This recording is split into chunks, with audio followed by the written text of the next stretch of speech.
President Trump spent his first day in office dealing with immigration and energy policy, undoing as much of the previous agenda as he could. The less obvious changes, like where to substantially cut the government spending, those could come later. Whatever happens, we'll eventually get around to contractors. My next guest says that if passed as prologue, it makes sense to look at what Trump did the first time around. David Berteau is president and CEO of the Professional Services Council. Yesterday, in the hours before inauguration, he joined me in studio. And you did take a look at what happened the last time. And what stands out to you, David?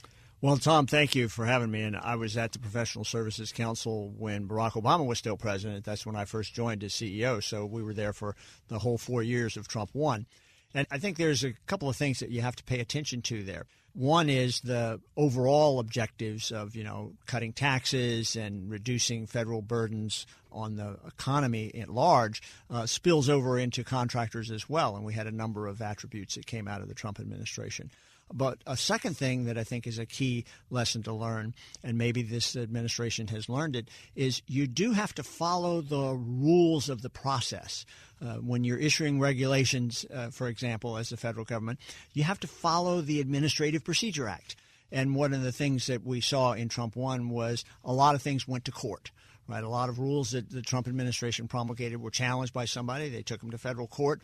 It turns out one of the great weaknesses in that if you didn't follow the process, then the courts can rule without ever getting to the substance because you just didn't follow the process. Right, and that idea then of reducing regulations, if you want to repeal a regulation, that is a regulatory action with rulemaking and ACUS process. Exactly, and we rely on that from the contractor side because we want to have input, because oftentimes a regulation will be written from the point of view of the federal government's executive privileges, but not from the point of view of those who actually have to do the work as a contractor.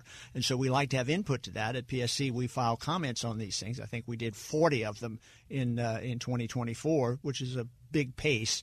A big increase in pace. But I think that that process produces better rules because you put out the draft, you get the comments in. Those comments often focus on how you're going to do this. What's the implementation? What's the execution look like? And I think that comes into play. All right. So what are you thinking they will do based on what they did the last time around? Well, there's a second problem they had with court challenges to some of the rules and regulations, and that was that they hadn't necessarily followed the Vacancy Act process to make sure that the individuals in the decision-making part of the role were, in fact, justified legally to be there making those decisions. We had some rules that were overturned not because they didn't follow the Administrative Procedure Act, but because the individual making the decision, as, for example, the acting secretary of a cabinet agency, was not qualified under the law to be doing that decision. So that's a second piece they have to pay attention to. Right. They even had people that were not acting but were performing the duties of the acting and so on because the acting ran out. One of the things that we look at is what President Trump has said, both as president, then as when he wasn't president, then when he was president-elect, and now back in office again. And over time there. And one of the things that he has said over and over again is how he likes having acting people because he can get rid of them more quickly. That was one of the themes that he often put into play. We'll see how long this new team lasts in place. Well, I sense a more business-like approach to what it is they want to get done this time. I think they had their appointments much earlier. It seems less ad hoc than the last time. I think you're probably right, Tom. You look at it, this is the first time in a long time, in fact, it's only the second time in American history, that a president was in office for 4 years and then was out for 4 years and now is back in office. If you use that interregnum, those 4 years when you're out of office, you and your people, your team, to say, okay, what did we do last time? How did it work? What do we need to do different this time in order to get different outcomes and results? I think it puts them in a unique position to have learned a lot of lessons from Trump 1, to have thought about those lessons over the course of the Biden administration, and now to come back and apply those lessons. We're going to be watching that very carefully. We're speaking with David Berteau, President and CEO of the Professional Services Council. And you're looking for certain things, say R&D tax credit, which you really can't do by executive order. To change the tax code takes a law. That is absolutely the case. And in 2017, we had the Tax Cut and Jobs Act that passed. One of the elements of that was a 100% write-down of research and development costs in the year of execution. while this is generally seen as a big technology and a big thing for the broader national economy, it has unique aspects for government contractors, because if you're putting a bid together to solve a technology problem in an agency, whether it's a hardware problem or a software problem or an overall systems problem, you can actually, as a contractor, invest in putting your proposal together, do research and development to build a better way for the government to get something done. And you can afford it because you can write it down. If now that the law has expired, you can only write off 20% of that with 4 or 5% margins, as many of these contracts have. That's not enough. You don't generate enough profit to spend that kind of money. So ultimately, the government itself loses the benefit of this R&D tax credit. So we would love to see that restored in the tax extenders. And something else that could happen is a freeze on federal hiring, coupled with declaration of an emergency on the Mexican border. This we've been promised, pretty much. That was revealed that that's what the president would do immediately. And therefore, that could really call in contractors on a lot of fronts. In the course of most of the presidents that have been inaugurated in my time in Washington, most have put a full or a limited hiring freeze in place for federal workers. That's pretty routine. That's pretty routine. So it doesn't really indicate any political game one way or the other. It's let's freeze the hiring until we know what we want to do and make sure we know who we want to get in here and where we want to build up. And I think that same thing will happen here. But the work still needs to be done.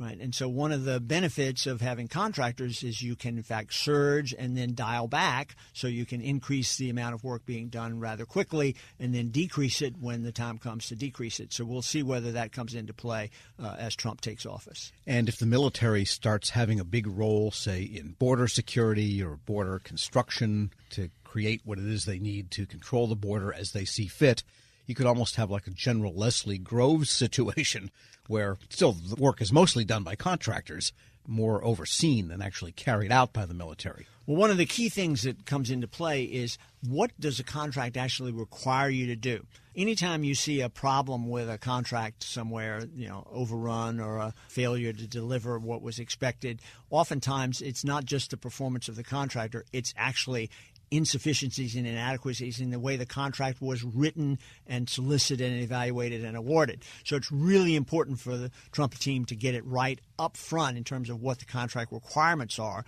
and put those into place, whether it's supporting the military at the border or whether supporting any of the other activities. All right. Then we've got, so that was emergency funding. We've also got the idea of reprogramming, impoundment in the absence of a 2025 budget. It all gets pretty scrambled looking. Well, here we look back also what happened in Trump 1, and there are a couple of cases that stand out very clearly here. One is for the border wall. The White House took money from other activities, Army recruiting money, for instance, provided, I think, somewhere around $1 billion that was moved over to wall funding, border wall funding.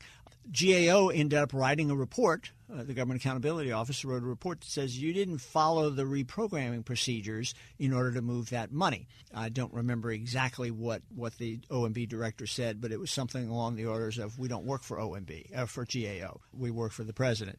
But that kind of question came into play. Similarly, for the Ukraine military assistance, GAO found that the president and the executive branch had violated the Impoundment Control Act of 1974.